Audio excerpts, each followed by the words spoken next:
네, 그야말로 정치의 계절입니다. 또 정치권 소식 알아봐야 될 것 같습니다. 추석 민심인데요. 추석 연휴가 시작이 되면서 이 민심 향배가 어떻게 될지 굉장히 관심이 쏠리고 있습니다. 자, 먼저 추석 직전의 여론조사 결과를 한번 보면서 얘기를 나눠야 될 것 같은데요. 우리 소장님, 네. 어떻게 보십니까? 이 보면은 가상 양자 대결이나 뭐 이런 걸 보면 우열을 가리기 힘들 정도고 지금 인물별 호감도를 보면 34, 30, 28, 24 네. 이런 식으로 나오네요. 그러니까 호감도예요. 네. 우리가 호감도는 뭐냐면 정서적으로 긍정적인 겁니다. 그러니까 우리 지금 뉴스A 라이브 호감도가 높죠. 왜? 정서적으로 좋아. 좋아하는 앵커에 좋아하는 패널이 나와 있어요. 그렇죠. 자, 네. 우리가 생각할 때 정서적인 긍정, 호감도가 제일 높은 사람 기억나는 누가 있죠? BTS. 나쁜 게 생각이 안 나요. 네. 그런데 지금 가장 높은 이재명 후보도 34, 윤석열 후보는 호감도 30%다 비호감이야. 그러니까 이번 대선의 특징은 호감도가 높은 인물이 없는 거예요. 그러니까 다 비호감이야. 그러니까 홍준표 후보도 심지어는 비호감이 아닌 거예요. 사실은 다 비호감이기 때문에. 그래서 여기서 중요한 것은 이 비호감의 시대에 어떤 후보를 선택하게 되느냐. 이기는 후보. 네. 말 그대로 이 호감도 전쟁이 아닌 프레임 전쟁이 벌어지고 있는 거죠. 네. 네, 자, 지금 방금 전반적으로 호감도 측면에 분석을 해봤는데 가상 양자 대결을 좀 보면서 한층 더 심층 분석을 해보면 좋을 것 같습니다. 지금 이재명 지사 43이고요, 윤석열 총장 42, 또 이재명 지사가 44, 홍준표 39로 나오고요. 자, 그다음에 이제 또 하나 더 보게 되면은 이낙연 후보가 41대, 윤석열 42, 이낙연 39, 홍준표 40으로 나오고 있습니다. 네. 소장님, 뭐 오차 범위 내에서 다 접전으로 나오는 상황인 것 같은데요? 그러니까 실제 이제 오차 범위 네. 내이기 때문에 별로 뭐 차이가 없다 이렇게 생각하실 수도 있는데 제일 처음 가상 양자 대결 그래프 한 번 더 보여주십시오. 이거 보면 우리가 단번에 이번 대권의 성격을 알 수가 있는 겁니다. 네. 자, 윤석열 후보는 고발 사주 의혹, 그다음에 이재명 후보는 대장동 개발 의혹. 네. 자, 두 사람 지지율이 뭐가 확 떨어졌습니까? 안 떨어져요. 이재명 후보 43, 윤석열 후보 42. 불꽃 튀는 양자 대결이 그대로 유지가 되죠. 이건 뭐냐? 지금 의혹이 중요한 게 아니다. 이른바 프레임 대전쟁이 벌어지고 있는 겁니다. 프레임 대전. 프레임 전쟁. 오늘은 프레임 전쟁만 가져가시면 됩니다. 그런데 오른쪽을 봤더니 이재명 대 또 홍준표를 보면은 좀 차이가 있어. 그러니까 홍준표 후보가 아무리 쫓아오고는 있지만 이 프레임 전쟁의 양축에 서 있는 인물은 여야 민주당과 국민의힘에서 이재명, 윤석열, 이재명이라는 거예요. 그렇군요. 네. 그러니까 두 번째 그래프도 보면 큰 차이는 없지만 윤석열 후보 쪽으로 또 이 홍준표 후보 쪽으로 이렇게 박빙으로 이낙연 후보, 홍준표 후보는 각기 박빙이죠. 그럴 수밖에 없는 게 두 사람은 프레임 전쟁에 서 있는 인물이 아니기 때문에 네. 비슷한 결과가 나오는 거죠. 그렇군요. 자, 아까 프레임 전쟁 말씀하셨지만 또 다른 프레임이 지금 생기려고 하는 중인 것 같습니다. 홍준표 의원 얘기를 좀 해봐야 될 것 같은데요. 홍준표 의원 국민의힘 1차 경선 토론에서 이 말을 했다가 이런 별명까지 붙게 됐습니다. 들어보시죠. 제가 놀란 게 조국 교수랑 요즘 썸 타고 계시더라고요.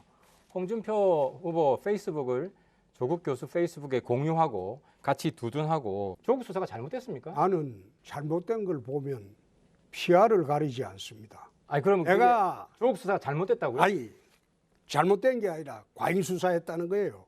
아니, 전 뭐가 가족을 과잉수사입니까? 도려가는 수사는 없어요. 아니 개인이 잘못했으면 개인이 책임을 져야죠. 그게 자유민주주의예요. 헌법적 원칙 아닙니까? 내가 아니, 조국의 편을 드는 홍준표 게 의원도 아니고 검사한 적 있죠. 그때는 아니. 도주료가 있는데도 그냥 내버려 뒀어요. 도망 다니게. 내가 이야기하는 것은 영장 층계 옛날에 과잉 수사라 그랬잖아요. 가만히 있어 보세요. 방금. 이런 식으로 아니 못됐게 그래서 예, 조국 전 장관 관련 수사에 대해서 조국 전 일가에 대해 좀 우둔하는 발언을 했다가 홍준표 의원에게 이런 닉네임, 조국 수홍, 조국을 수호하려는 홍준표 의원, 이런 닉네임까지 지금 붙으려는 중인 것 같습니다. 자, 그러자 홍 의원 상당히 이제 궁지에 몰리게 됐는지 이 당 지지자들 측면에서는 비판하는 글도 많이 SNS에 올라오고 있습니다. 자, 성토가 이어지고 있는데 과거에 홍 의원 조금 다른 이야기를 했기 때문에 더 이런 비판을 받는 것 같습니다. 조국 사태는 어떻게 보면 사필 기정이죠. 어차피 그렇게 되어야 했는데 좀 늦게 왔죠.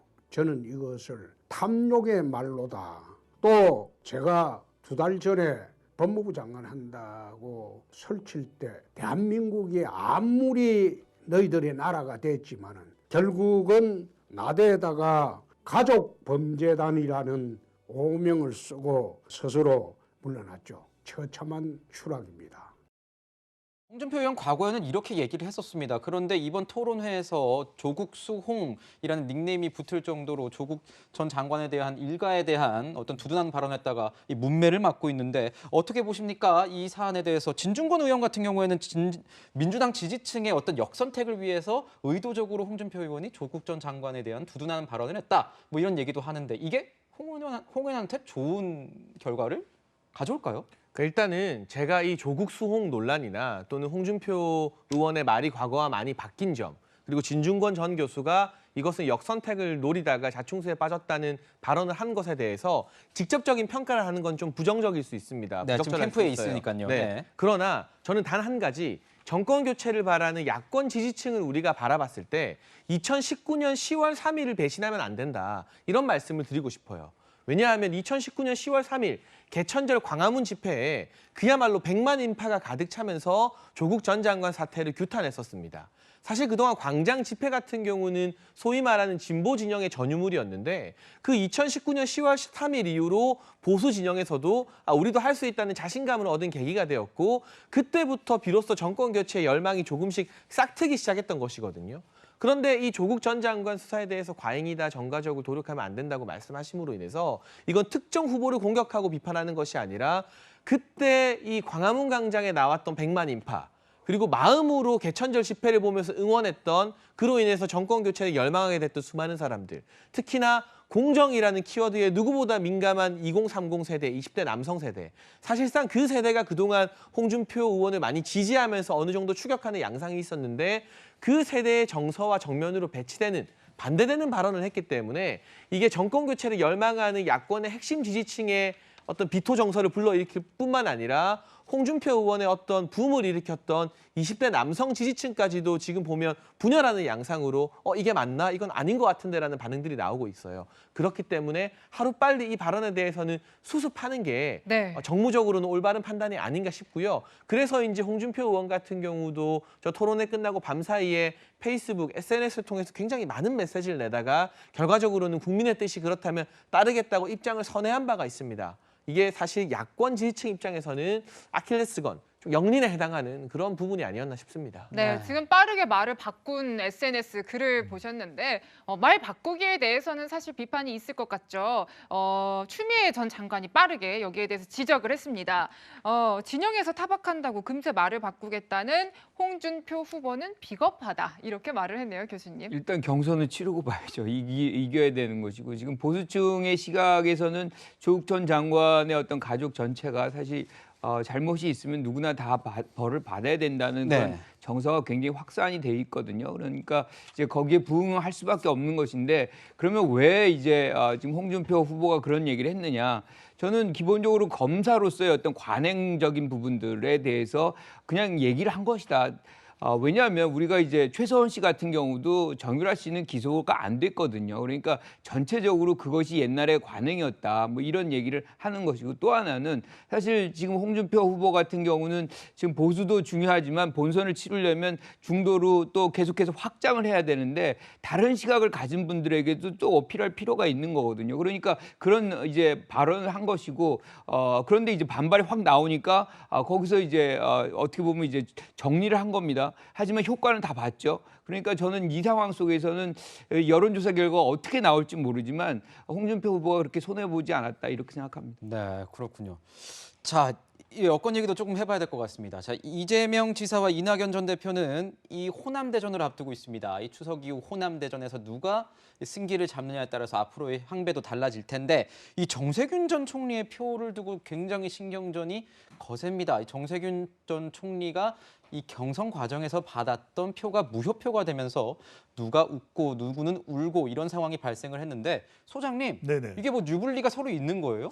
유불리가 있죠. 왜냐하면 정세균 전 후보의 표가 이제 무효 처리가 되기 때문에 이걸 이제 전체 이 누적표에서 드러내게 되거든요. 네. 그렇게 되면 그동안 표를 많이 얻었던 사람이 더 많은 비율을 가져가게 되는 거예요. 그렇군요. 그러다 보니까 그동안 가반을 살짝 넘는 정도의 득표율에서 좀 더 득표율이 높아지니까 이낙연 후보 쪽에서는 아 이건 뭐냐 이렇게 하면은 이재명 후보 유리해지는 것 아니냐 이건 그동안 정세균 전 후보에게 투표를 했었던 당원들의 뜻과도 맞지 않는다 이렇게 하는 경우가 실제 국회에서 우리가 투표를 하더라도 표결을 하더라도 이렇게 처리하지 않는다 이렇게 이제 볼멘 소리를 하고 있는데 이게 이제 사실은 당헌 당규 지금 경선 관리의 기준에서 보면 사실 틀린 건 아니거든요. 네. 그렇기 때문에 아무리 이제 이낙연 후보가 주장하더라도 그것이 반영되지는 않을 때 그래도 주장을 하는 이유가 이런 주장을 해야만 호남표를 움직일 수가 있거든요. 그렇군요. 결국 호남 순회 경선 25일과 26일 날 어떤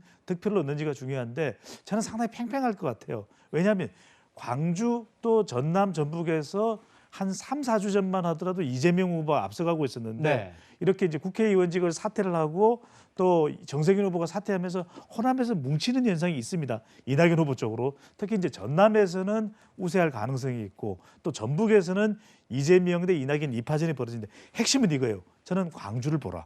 광주 20대, 30대, 40대 이 젊은 세대들이 권리당원들이 과연 누구에게 투표를 하는지가 사실 운명을 네. 결정지을 수 있죠. 네. 자, 추석 앞두고 민심 잡기의 총력전인 여야 움직임 분석해봤고요. 세 분 말씀은 여기서 정리하도록 하겠습니다. 감사합니다.